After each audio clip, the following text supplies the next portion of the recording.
RJ, appreciate you making some time for this morning. I want to preface our conversation with you have Coach Pittman coming on your show on Saturday. Why are you so high on the Razorbacks after their win against Texas?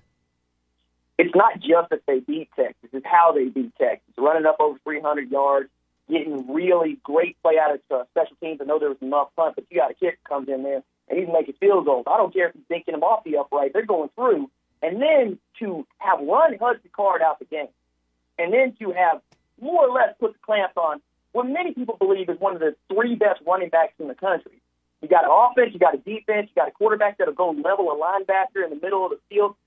I like that Sam Pittman's energy is coming through this team. And you know as much as anybody else, I'm a tremendous Coach Pittman fan. RJ, after the win, after the dominating performance that you just referred to, there were some jokes made. Well, is Texas rethinking its move to the SEC? What do you think Saturday night was for the Texas Longhorns? Is it a wake-up call on how much recruiting they have to do on the line of scrimmage?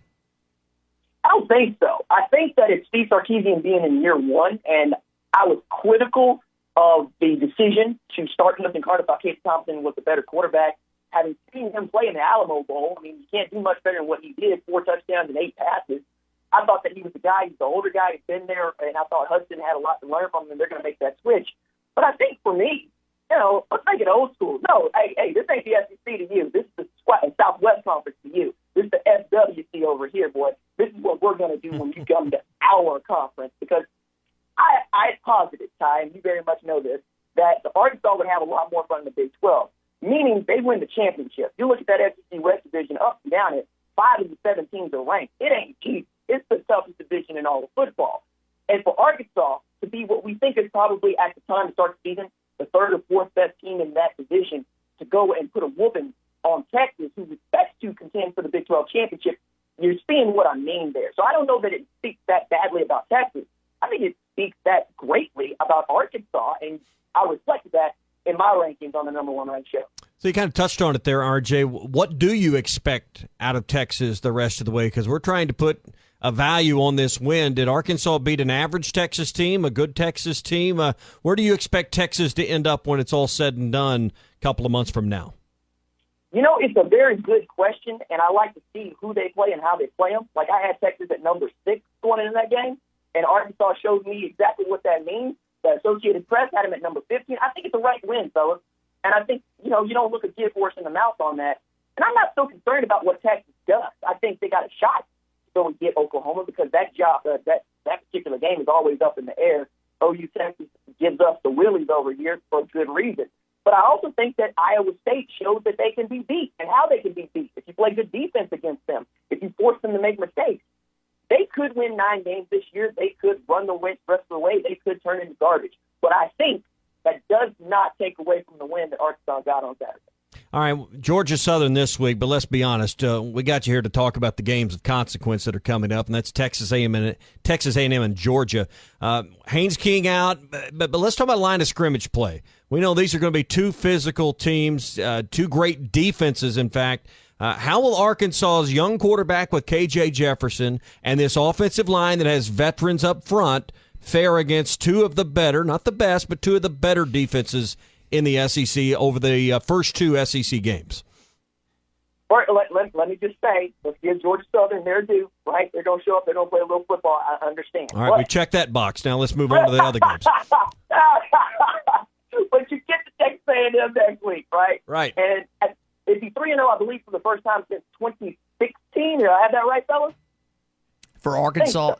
Yeah, that sounds right, because 2017 you had an early loss, 2018. Chad Morris didn't sniff. Yeah, didn't help. 3-0.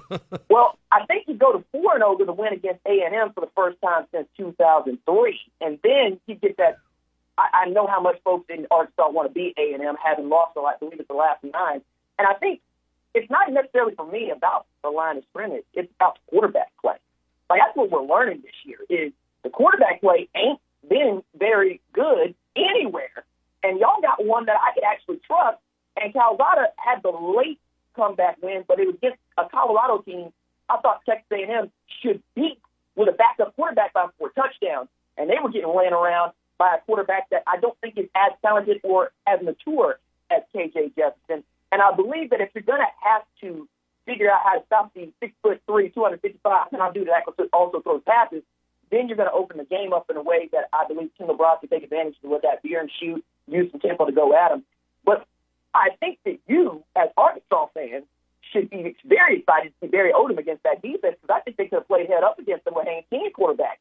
And I get that everybody's very high on Ridgeway, but that secondary y'all got, and those two linebackers, Brandon Morgan and Bubba Poole, they play a little football out there. So I kind of want to give Arkansas the edge here. I want to see what they do against Georgia Southern. I want to see them take care of business. But yeah, I'm excited for that game. RJ Young with us here on the Morning Rush, host of the #1 ranked show on Fox Sports. RJ, when you look at outside of just this Arkansas schedule, the games this weekend of consequence, Auburn and Penn State. Now, Bo Nix has been dreadful on the road relative to his home Jordan numbers. What do you think about that matchup, the biggest game of Brian Harsin's tenure to this point, going in to Happy Valley? I've been saying for some time that Auburn ain't played nobody, right? You're not going to impress me beating up on Alabama State. Much as I like watching Alabama State play against an SEC team, you're not going to impress me with that. You get to go up to Happy Valley, and you get to try to knock off a Penn State team I have ranked inside the top 6 off a win against Wisconsin in a game that I thought was fantastic. And that Wisconsin team to play a little football. They also get Notre Dame the same day that Arkansas gets A&M, so that's going to be a lot of fun. But I think, if nothing else, Bo Nix is going to have to prove he can beat a really good defense with his arm, because I'm going to load the box and I'm going to take away anything they want to do inside. I can't have Tank Bigsby and Bo Nix running any sort of read off of me. I need to get back there and force them to throw the football downfield. If you do that, and you're in a hostile environment like the one he's going to be in at State College, you earn my respect. But you got to go do it first, right? It's also going to be a really great matchup for the SEC versus the Big Ten, because right now, the Big Ten could really use this win, right? After Oregon went up to Columbus and did what they did, I'm inclined to think that Penn State might be able to get them a little bit of lower Alabama. I think they got this one. I'll tell you the game I'm looking forward to. Arkansas obviously going to take on Georgia Southern at 3 o'clock, but I'll have my computer up with the the Alabama and Florida game. And now there's been a lot of question marks surrounding Anthony Richardson. He's looked fantastic at this point. Is he going to get more playing time with Emory Jones being the veteran, being the guy that's been there one time? How do you think Dan Mullen plays out his quarterback situation on Saturday against the #1 team in college football? You know what? You better pick one. That right there, right? This whole 2 quarterback thing is giving me the willies, especially if you're Emory Jones, because the man hadn't had an opportunity to plant himself as a starter. And if you thought Anthony Richardson was the guy, just start it. I hate this 2 quarterback thing, because neither one of those guys knows if they're the guy, and you're forcing people to talk around the issue. You all want to get behind a dude, and you want to get behind a dude before you play the best team in the entire universe in #1 ranked Alabama. But it's a dream scenario for Florida. They're undefeated. They get him at home. I just don't know if Anthony Richardson is Dak Prescott clone, and I mean the one in Dallas Cowboys, not necessarily the one in Mississippi State. I get that they can run the football, but that ain't going to be enough to go beat a team that can put up 50 and can stop you from scoring 50. I need to see him pass 300 in this game. I need to see him rush for 100 in this game, and that might not be enough. Y'all might remember a little game in the Orange Bowl 2018. Kyler Murray went 300, passed for 100. Looks like he's been through the wars after that game, so he can do that, and they still lose. I like seeing what I saw from Anthony Richardson. I'm not sure what to do about Emory Jones. I just want them to pick a quarterback. If you pick Anthony Richardson to start the game, we'll know he's up to something. If he doesn't, it's another Alabama win, and then I don't have to talk about Florida much anymore. Yeah. And Alabama's been the most complete team from the ability to put points up, stop their opponent from putting points up, and now they have a kicker. So I don't know what the rest of the college football world's going to do. You know, we said this in 2017, and then he came out with Rat Boys, and he did the Rat Boys thing again after the Miami win. But it wasn't that long ago that we were saying the same thing about USC. Remember that? Remember who was going to stop USC? And now we're like, who's going to stop Alabama? It's going to come to an end, though. It's just none of us, kind of like the rise and fall of Tom Brady, have been right about when it's going to happen. But, it's going to happen. Yeah. It's just probably not going to happen this year. Yeah. Then Stanford plays Vanderbilt. Is anyone smart enough to even watch that game? I forget about analyzing it, but Stanford and Vanderbilt, you talk about a bunch of IQ in the stadium. That game's way too smart for any of us, right? No, hey, look, I'm going to take in as much football as I can possibly take in. I even found a way to take in some of directional Tennessee land-grant university taking out Cornelius's Vanderbilt. Like, I'm interested because that Stanford team was locked up by K-State, just didn't score till the fourth quarter late. And then they knocked off a top 15 USC team and got their coach fired. I think if Clark Lee is able to get a W in there, we got to take Vanderbilt seriously again. And more than that, we got to start looking at East Tennessee State going, hey, y'all want to play little FCS football? Because y'all might be pretty good. Hey, let me ask you about another game that's kind of slightly off the radar for a lot of people, and that'd be Tulane and Ole Miss. Tulane gave Oklahoma a run in their house. Should there be any pause, any concern for Ole Miss fans and Ole Miss this week taking on Tulane, who's had difficulties of their own dealing with a hurricane and having to play that game at Oklahoma? Will this game be closer than a lot of people think this week, or will Ole Miss just run it up and down the field with the passing game and corral? First of all, I need folks to put some respect on the Tulane Green Wave. That is the 1933, 1939, 1949 SEC champion Tulane Green Wave. Now, all just aside, right? That offense, Ole Miss runs, they run it well and they run it fast as hell. Like, hey, they get up and they go. They get up and they go. And a lot of what they are able to do is catch you off, right? They did this against Alabama last year, and it was the only offense that really put Alabama in a bind. They might go for 50. Thing is, Tulane got some heart to them, fellas. I mean, those boys were displaced by a hurricane, put install in Birmingham on a Wednesday, went up to Oklahoma for a home game, and were not just in a game at late. They were basically half a yard from having a chance to win that thing. I'm saying, if you do not come out and put them away early, and who knows what put them away early looks like, you're probably going to be in a dogfight. I will remind folks, Oklahoma was up 34-14 in that game and won it 40-35. You better not let off the gas if you're Lane Kiffin, is what I'm saying.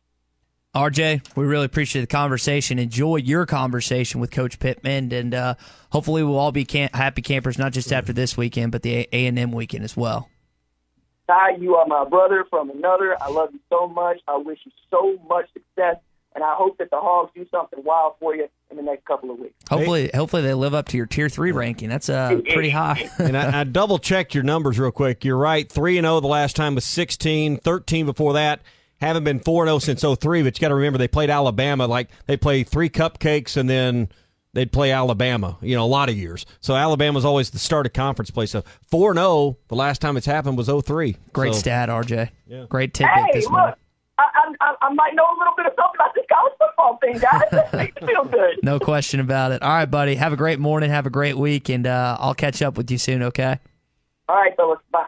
All right, great stuff from RJ Young again. You can listen to his conversation with Coach Sam Pittman on the #1 ranked show on Fox Sports. He loves him some Arkansas. It's not too far away in Tulsa, and he's very high in the Razorbacks. It's that time of the year again, and all eyes are now turning to football as teams are back on the gridiron to start the football season. As always, BetOnline is your #1 spot for all of the pro and college football action this season. Get all of the updated odds, props, and contests, including the online's biggest $500,000 NFL mega contest, the world's largest 200,000 NFL Survivor contest, open now at BetOnline. Here's what you have to do. Head to the website or use your mobile device to sign up today and receive your 100% welcome bonus. BetOnline is the fastest and easiest way to bet on all your favorite sports. BetOnline, your online sportsbook experts.